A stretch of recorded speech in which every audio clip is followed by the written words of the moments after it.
Hello everybody, my name is Blackblade and welcome back to my channel. And for today I would like to share to you guys another Diablo 3 build featuring the Whirlwind Pet Build. Alright, so before I start, I would like to apologize to you guys if I haven't uploaded anything as of late. You guys know the drill, 8-hour work, Monday to Friday, and clumsy or lousy internet connection. I mean, look at that latency. 874 or 700 plus. It has been a really bad week for me. But either way, let's get into the build proper. Before we go into the build proper, let's go to the gear set on what type of gears you will be needing. Of course, you will be using the IK set. A 3-piece IK set, of course. Any type of combination will do. For me, I chose the helm, the chest, and then the boots. But of course, you can go for the either the belt or the weapon. You know, it really depends on what type of what is your current gear. So any type will do. Just as long as you get the 4-piece set bonus, you know, it will do. For our pants, there are no other choice besides the Hexing Pants of Mr. Yan, simply because we are going to be using the Whirlwind as our primary weapon, and that means we are going to be moving around. So as you can see, without any buffs, our damage is at 1.3, but when we start moving, that jumps into 2M, so that's going to be huge. And when we get our buffs up, such as the battle rage, of course that will jump to 2.3. You know, I mean, that alone, without the what do you call this, without the Taeguk and the and the rampage. So I believe that the maximum damage that I could do is at about 3.6, which I will show you guys later. Excuse me. Alright, 4-piece set bonus for the IK, and then Hexing Pants for Mr. Yan, and then, you know, aside from those two, any other gear will do or will suffice. For your belt, for our belt, I did choose the Dread Iron simply because of the this has a damage reduction from the elite packs by 10%, and that's going to help us in doing, you know, griff runs. I was able to do griff level 35 with this particular set, as you can see in the video above, with little to no problems at all. That is without using the Unity as our ring. So this is a pretty good setup, which will allow you guys to, you know, do griffs up to probably 35 or 34. You know, it really depends on your Paragon levels and, you know, what sort of if your gear is ancient or not. But then anyway, for our shoulders and for our bracers, I did choose to use the O-Guilds simply because I wanted to take advantage of the 3-piece set bonus, which is the damage reduction and the increased damage from the elites by 15%. So that's going to be a good choice. And of course, if you're going to be choosing to use the O-Guilds as your bracers, you will need to have the physical skill damage increase in there, simply because one of the rune that we are going to use are primarily of physical. Of our Whirlwind, we're going to be using Dust Devils, and the Call of the Ancients, of course, we're going to be using the Ancients Fury. So yeah, increasing the physical damage of both those skills will increase into will further help us increase our overall DPS. For our amulet, I did choose to use the Traveler's Pledge simply because this is the only thing that I got which rolled a socket in it, and it has a pretty good roll, crit hit damage, crit hit chance, and then, you know, your primary stat. But, you know, it's not really necessary. What you'd really want is something similar to what my Templar has, something like this one. You know, anything, any amulet which has an elemental prevention attribute into it, that's going to be really good.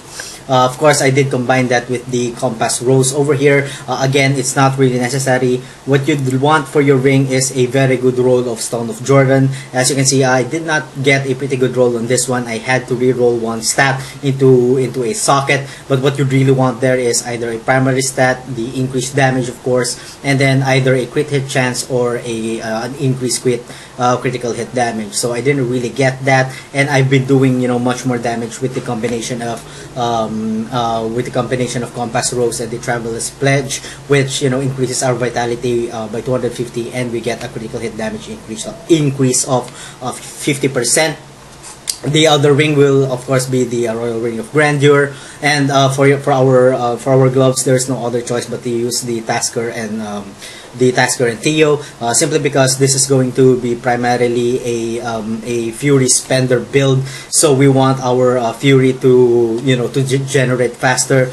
That's why we want our pets to attack really fast. So the additional 41% increase attack speed for them will further help us in increasing our the rate on which our Fury will will go up. So that's about it with the build. There are several other choices when it comes to belt. If you're going with this route, like what I have right here, you could go with the Gorilla of the Giants if you want to further increase the attack speed. What that means is that your tornadoes that they run like the wind, has will spin much more faster, which means you're going to deal a much more faster DPS. The Hellcat Waist Guard is also good, and the Lamentation is also pretty good. So you have a lot of choices when it comes to your belt when you're going with this setup. For your weapon, any two-handed any two-handed ancient two-handed weapon will do. You guys could go with the with either the IK Boulder or the Furnace. Now again, the reason that I'm not using the Furnace is that on my testing I was doing much more damage with the Stalgard's Decimator versus this one. But don't get me wrong, if the Furnace rolled as an ancient type of weapon, I am going to use that one versus the Stalgard's Decimator, no questions asked.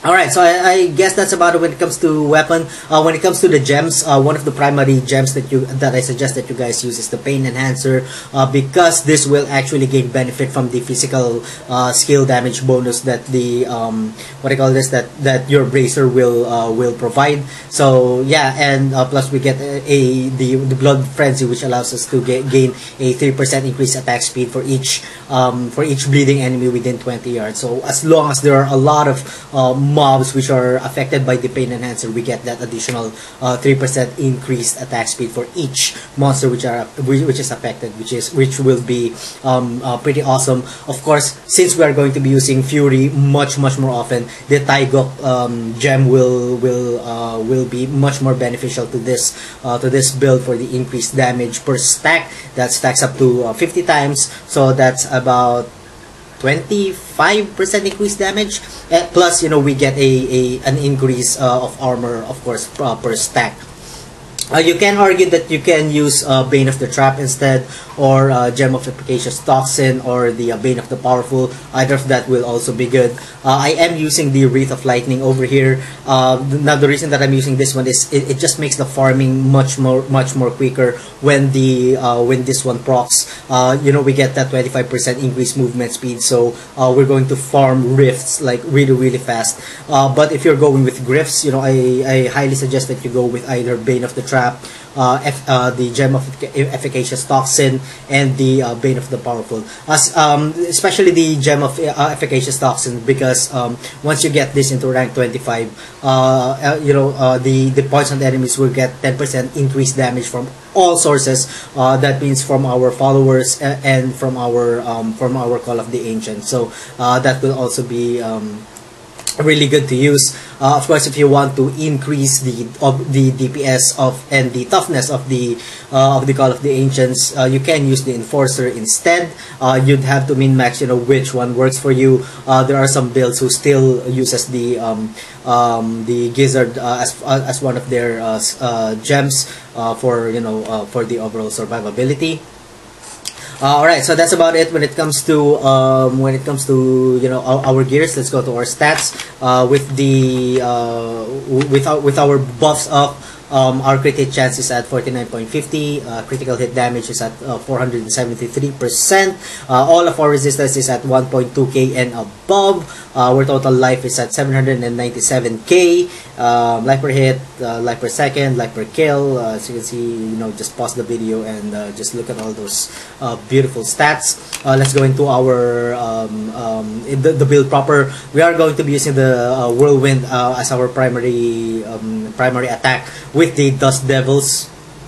with the Dust Devil, simply because the tornadoes actually are offer a very good AoE versus any other runes that we have over here. But of course, if you're having trouble with your life regen, then you could always go with the Blood Funnel, or if you want a really huge DPS, you know, you can always go with the Volcanic Eruption. But if you're going around the fire route, of course, there's you need to change the physical skill damage into fire skill, and you may want to choose to use the Andariel's helm for the additional fire. Sometimes this actually rolls with a fire, you know, with a fire mod, so you may want to choose that one, and that chest piece, which offers, you know, much more fire damage. So yeah, if you're going with that one, it's a little bit more complicated, and you'd need a specific set in order for that to, a specific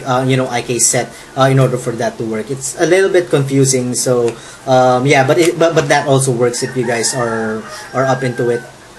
Of course, the Call of the Ancients will have the Ancient's Fury to generate Fury. For our Battle Rage, we are going to be using the Marauder's Rage for the increased damage. Sprint, of course, with the Run Like the Wind for the Tornadoes, which will give us, you know, much more damage over time. Of course, for the next skill, we are going to be using Wrath of the Berserker with the Insanity Rune for the huge amount of damage that it gives. Warcry, of course, with Impunity. For passive skills, we are going to be using Weapon Master. You may also want to consider using the Brawler instead of the Weapon Master. But then, you know, sometimes there are some situations where you only have like one or two enemies, and you won't get the bonus out of this one. So I just chose the Weapon Master. At least with this one, I get the constant 8% increased damage, or whatever bonus that the bonus type of weapon that you're actually using. For the next skill, of course, Ruthless, and next skill will be Rampage, and the last skill will be the Boon of Volcapulse.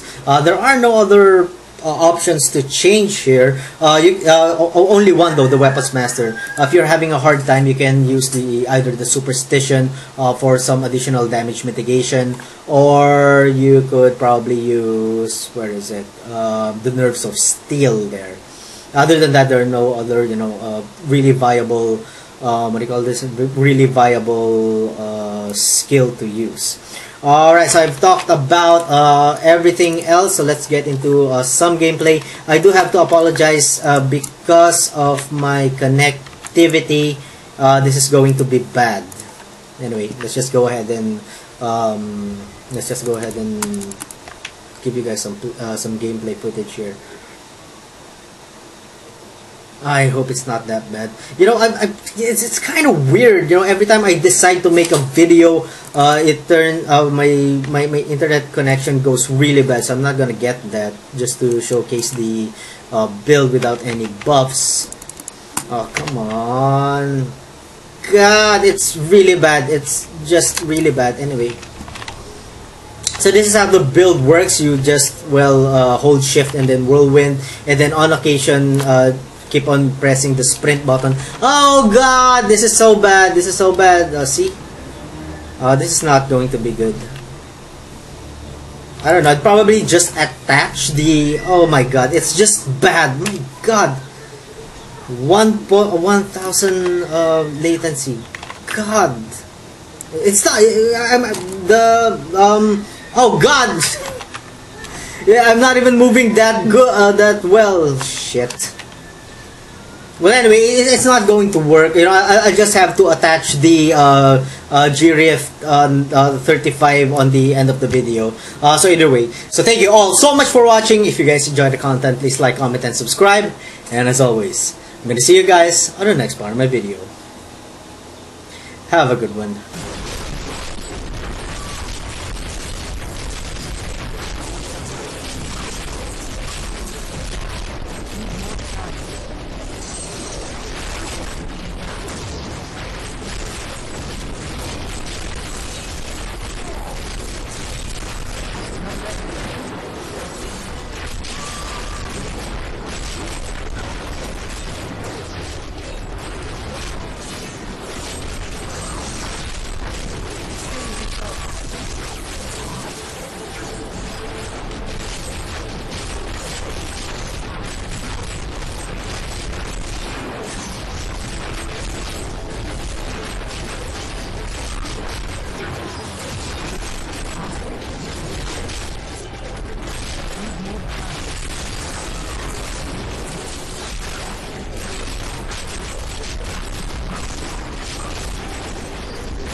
definitely need to censor that.